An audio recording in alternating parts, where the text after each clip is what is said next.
I'm Leo Charles Jackey, Leocharles, Jackey.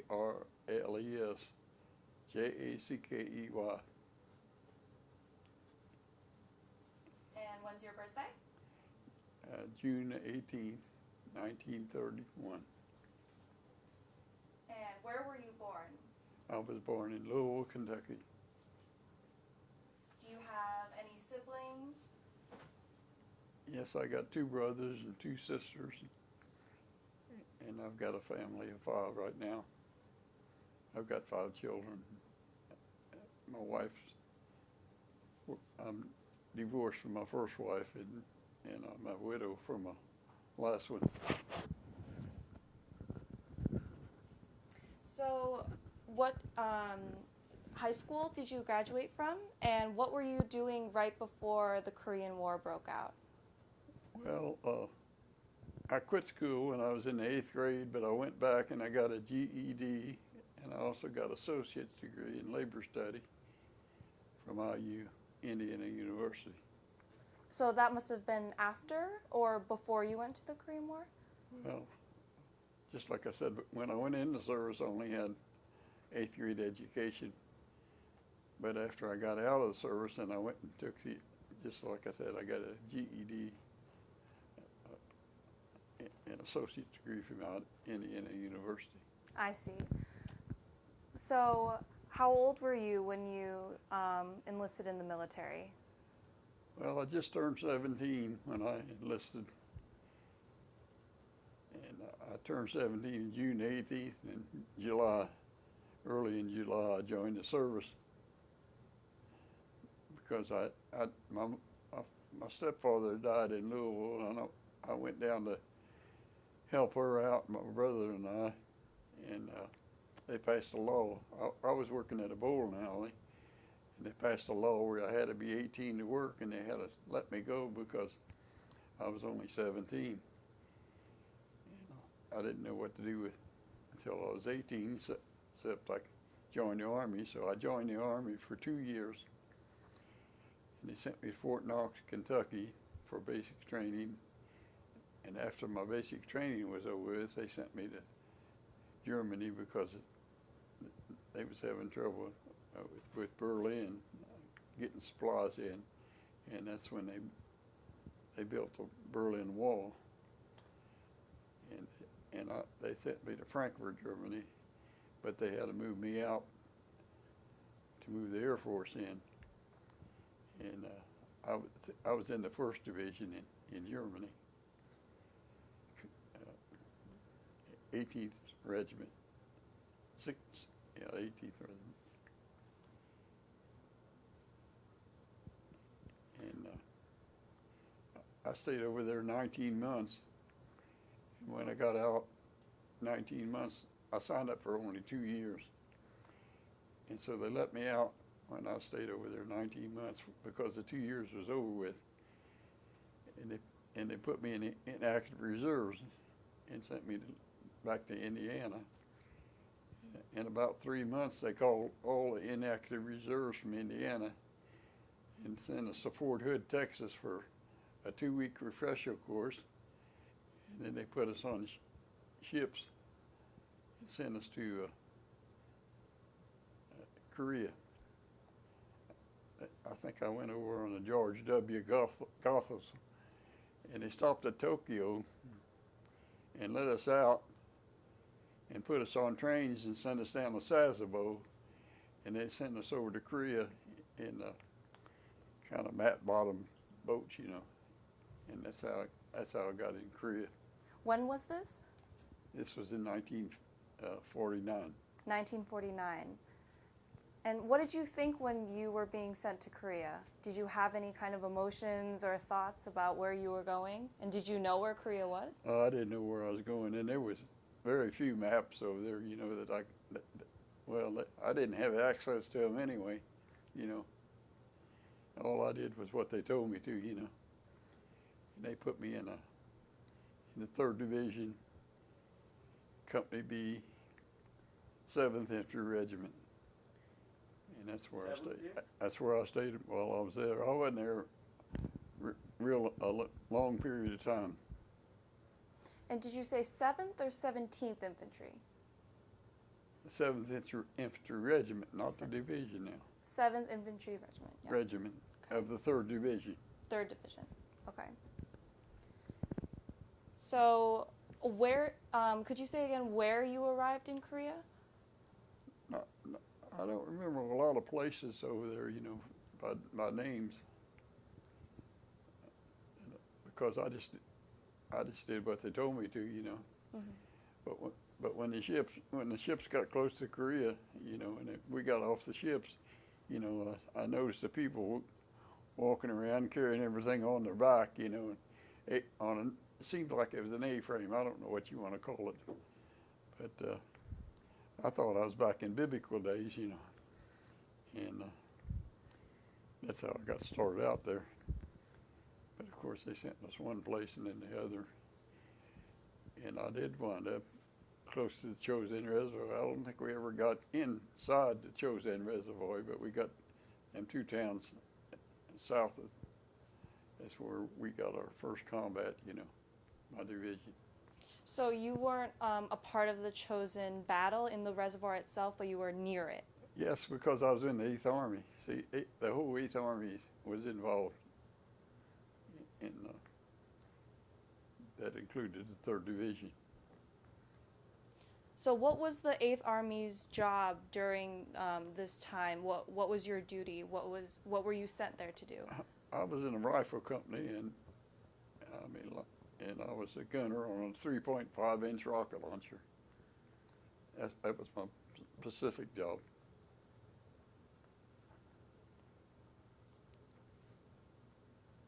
And what was your daily routine like when you were in Korea?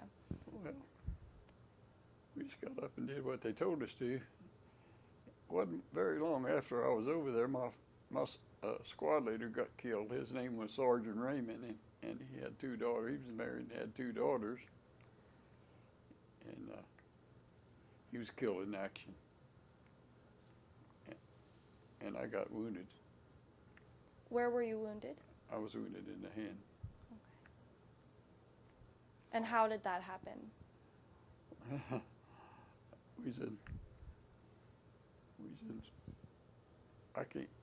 I don't know exactly how it happened. It's one of the things that, you know, you're fighting a battle, you know, and it just happened. Mm. So after the and I also got frozen feet and frozen hands. Did you have lots of shoes or socks? Well, I don't think I had any special shoes or socks because we just had what we had when we went over there, and some of us only had a summer sleeping bag, and it was sub-zero weather there, at least 30, I think at 30 to 35 degree below zero, and of course it took the toll on the enemy too, as well as us. But a lot of us only had these summer sleeping bags, and they were made out of wool. But the winter sleeping bags had feathers in them, you know, and they were a lot warmer. And when I went over, if you had a winter sleeping bag, you know, you were pretty warm at night, you know, when you crawled in them. So after the Chosin Reservoir, where did you go? Well, we went down south, and then they set a line up, you know, and of course we were on the south side, and the North Koreans were on the north side. That's how we got out of. No, I got out of the Chosin Reservoir, you know, through ships, you know, just like refugees did. As a matter of fact, my division and my regiment was one of the last ones to leave the Chosin Reservoir, and after we left it, you know, they blowed everything up that could be used, you know. And we went down out. I don't remember what port we did and got off, and then kept fighting, I mean, you joined back on in the lines,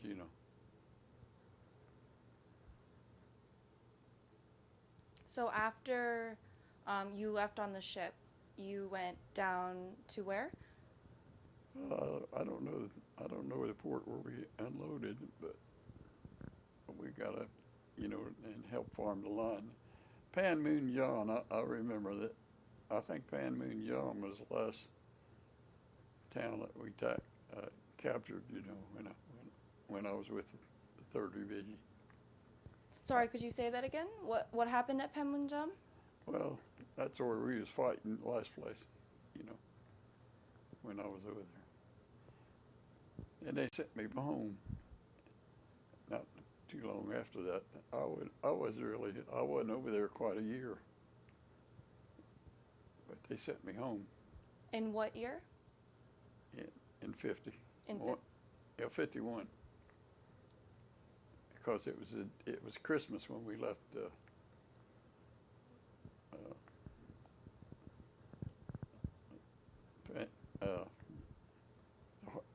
I can't think of the name of the harbor, but it was Hangnam, I think. Yeah, Hungnam, yes.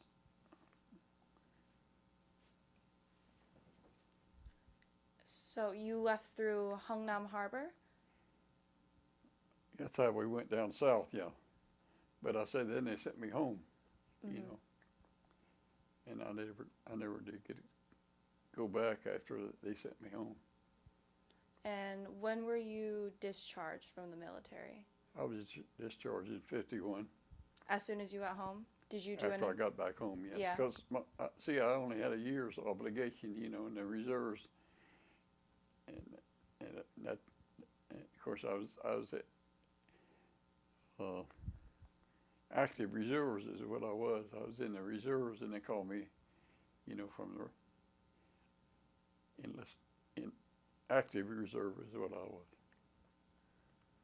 So what were the most difficult or happiest or dangerous Well, times? that's what I was trying to tell you. The thing that I remembered more than anything else about Korea was I'd get up in the morning when I was up north there, around that reservoir area, and see lines of Koreans froze to death, and little children with their hands up in the air, just that's the way they froze, and that's the thing I could never forget. And I always thought about that, and the children, the innocent children, all they were trying to do was go to safety, get in South Korea, and of course, a lot of them did, on that ship. I think it was over 114,000 on that ship, that came out of north there, the last one. And I always felt good about helping them get out more than anything else. Of course, I was glad to get out myself too, but they got out and went to freedom. See, they never did had freedom before, and of course, a lot of them now are got good lives and living in different countries, and even some of them still live in South Korea. But a lot of them went to different countries, and some of them came to the United States, and they're doing well, And I was always proud of the fact of how Korea picked herself up, and built her country up. And as small as they are, I think they're rated 26 in the nation as far as economy goes. And I'm proud maybe I had a little to do with that, So have you been back to Korea? No, I've never been. I never went back. No, ma'am. Okay. Do you want to go back? Do I want to go back? Yeah. Well, I'll probably, now that I'm retired and everything, I probably would consider it strongly, you know. But I'm 85 now, and retired. I worked for General Motors for 37 years, and I'm retired from General Motors. There is a government program, Korean government program called Revisit Program, and if you want to, you can apply for it. What's that mean? Meaning that Korean government's going to pay for the whole program except half of airfare to Korea for a week program. Oh, for a week. Yeah, you're going to go to DMZ area. You're going to go to National Museum, National War Memorial. The sort of and palace. You will have a very good program. Okay, I would consider it pretty strongly because my children is all independent now. They've got lives of their own, you know. Mm-hmm. And I would consider it very strongly. Yes, please do that. And let me go back to you arrive in Busan in Korea. I guess they call it Busan now, I guess, but back there they call it Busan. Mm-hmm. It kind of confuses me. And you know what I'm talking about. yeah. Did you participate in the Incheon landing?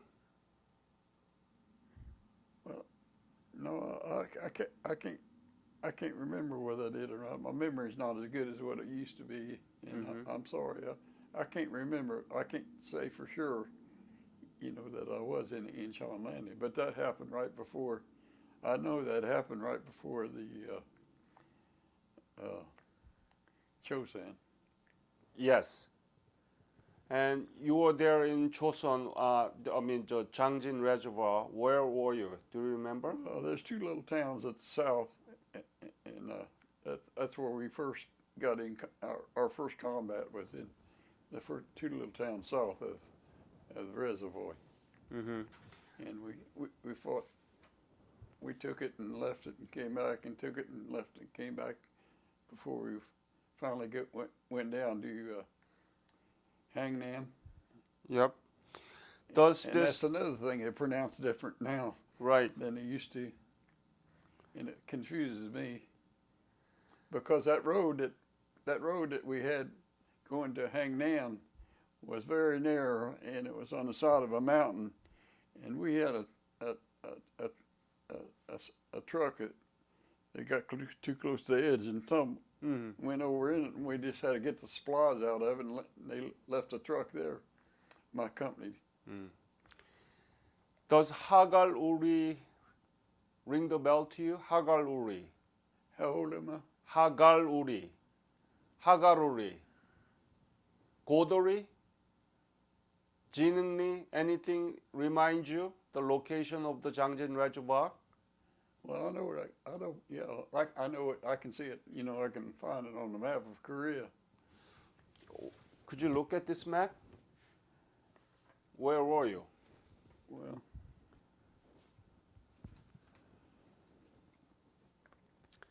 So Hagal Uri. yeah, these just down right here.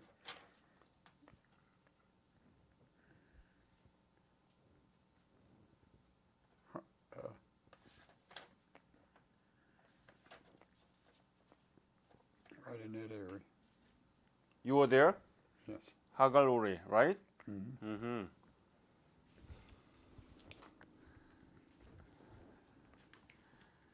Of course, that down to Hungnam is pretty close to 80 miles, you know, and it's nothing but a one-lane road that goes down there, you know.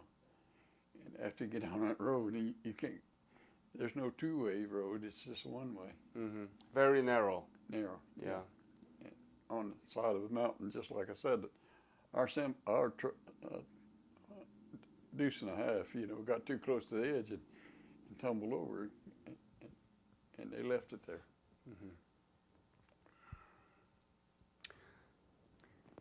Of course, when we got down to Hungnam, you know, the Marines was ahead of us, you know, and we got down there.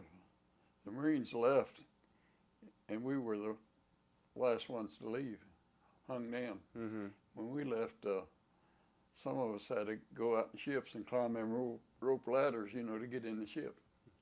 And then they started blowing things up around there. Anything that they thought the enemy could use, they blowed up. Mm. So what is Korea to you now? Well, it's a country that I helped. You're talking about the whole country or Yeah, South Korea? South Korea. South Korea is a country that I can say that I helped get free, and it turned out good because, just like I said, as small a country as it is, there's still 26 in nations in economy speaking, you know. I I think you guys did real good for yourself also, you know, after we gave you that. You wouldn't have the opportunity to start off if it hadn't been for us to start off with, but still, you had to make good on a lot of things, you know, in order to achieve what you achieve. I'm trying to give you credit for it also, you know. You couldn't, if you just laid on your back and wouldn't do nothing, you wouldn't have got nothing. Of course, your counterpart, North Korea, you know, they didn't ever have an opportunity to help themselves, you know, because the Chinese, you know, keeps them. That's what, you know, they control them. That's a word I guess they do. Mm-hmm. So this Korean War is one of the most successful war in terms of South Korea coming back from devastation to the prosperity and democracy. But this has been known as forgotten war in the United States. Why is that? It seems to be forgotten in the United States. Right. Why? Well, it's politics, I guess. You know, there's a lot of emphasis on politics, and they get wrapped up in politics rather than what's really happening in the world. And I think that's why it's like it is. Mm-hmm. How do you think that we can educate our young generations about this war? You know that our history textbook doesn't really tell much about the Korean War. Do you know that? Mm-hmm. How can we educate our young generation? Well, you've already proven to me that it was worth fighting for, because your achievements, you know, after the war. Right. And that's what I'm proud of on your part. Mm-hmm. That is your legacy. Yes. Right? Yes. Yeah. And just like I said, I went to a meeting they had in Nashville, and I met a Korean, and she said she was 5 years old when she got out of there, you know, and she came out through Hungnam, and we just had such a nice conversation. I think she was married. I don't know. Her husband was there too, and I'm pretty sure.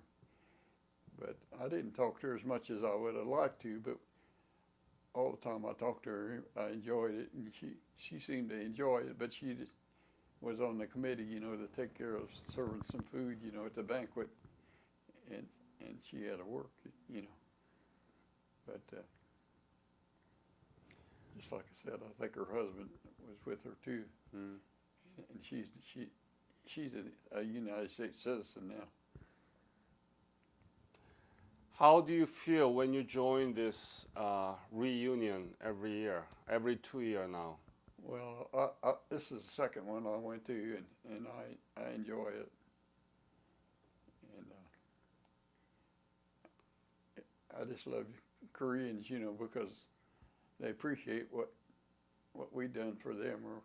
I also studied history of Korea, and I knew that they were for World War II. The Japanese had occupied Korea. Mm-hmm. And before Japanese occupied Korea, China did too. Mm-hmm. And I just felt like it was a country that was dominated, you know, and didn't have a chance to be free like they are now, like South Korea is now. And if North Korea could join South Korea, then the whole country can be developed, you know, in a free world. Oh, I like your point. That's exactly right. We were under the influence of China and then Japan, and because of the Korean War, the Korea transformed from poor country to very strong. Mm-hmm. It shows that democracy can work in your country. Yep. Are you proud of your service? Yes, I'm proud of it. Although I didn't volunteer, see, I was just like I said, I was kind of like, they call it, like drafted, you know. Mm-hmm. And I didn't have no control of where I went, see. But they sent me where they needed troops, see. And it was Korea. And I just happened, if you want to call it good, you can call it good. And if you want to call it bad, you call it bad. Right. But it's something that it can't be changed because it's history, see. Yes. After you do it, you can't redo it, see. It's done, see. And I'm proud that I had an opportunity to help the Koreans, especially since I know they're so grateful. Mm-hmm. Did you write back to your family while you were in Korea? I wrote back, but not as often as I probably should. See, I was just single, you know, and I did write a girl, and we got married. The girl I wrote to in Korea, we got married and had 4 children, but we're not married now. Hmm.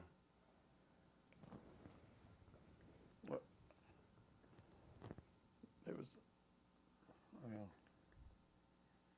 I had another child that I conceived when I got out of the service from Germany, and they called me back, and I had a girl pregnant when I left, see. But, you know, when Uncle Sam tells you, you know, you go, you do what Uncle Sam says, you know. Mm-hmm. I didn't, I was in the middle of taking care of that part of it, you know. My son that I had, you know, from the conceivement before I went to Germany, he's with me now, you know, here in this banquet, you know, and we're enjoying good times, you know. Any other message you want to leave to this interview? Well, nothing I didn't say before, you know. Just like I said, I'm so proud of the Korean people for making good on what they wanted, you know, in life. And I think the South Koreans is much happier than the North Koreans, and it shows, you know. And then you think about the other wars, you know, after the Korean War, in Vietnam, you know, or something like that, and we wasn't very welcome over there, you know, like we were in Korea. And I don't know why, you know, but I guess they didn't understand democracy as much as the South Korea people did, and wanted it as bad as they did. You had to achieve what you achieved. You had to work on it. It don't, nothing is handed to you, you know, on a silver platter. You know, if you want something, you got to go after it. And the more you go after something you want, and it's good. You can go after something bad too, but if it's good, you know, it'll help you. What is the impact of your service into your life, upon your life? Well, just like I said, I can always point to the Korean people and say that this is what you can do, you know, if you have a mind to it, you know, if that's really what you want to do. Mm-hmm. But you got to really want to do it, and you got to work at it. Any other message you want to leave? Oh, I think that's it, sir. Mm-hmm. Leo, thank you so much. On behalf of Korean Nation, I want to thank you for your fight and your blessing on the Korean people. I really appreciate it, and we were able to do it because you fought for us. Yes, I got the Purple Heart. Mm. Of course, the Korean Service Medal and the Presidential, you know, but I don't go around, you know, wearing them on my vest, Mm. or, you know, showing them off or anything. It's just something I'm just proud of doing. You know, I didn't really need a reward for it, you know, Mm-hmm. because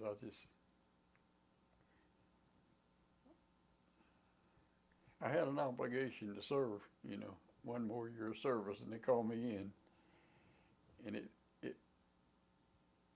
circumstances said it was Korea, you know, and so that's where I went, and that's what I tried. I just did the best I could, you know, while I was over there, and it turned out well for me.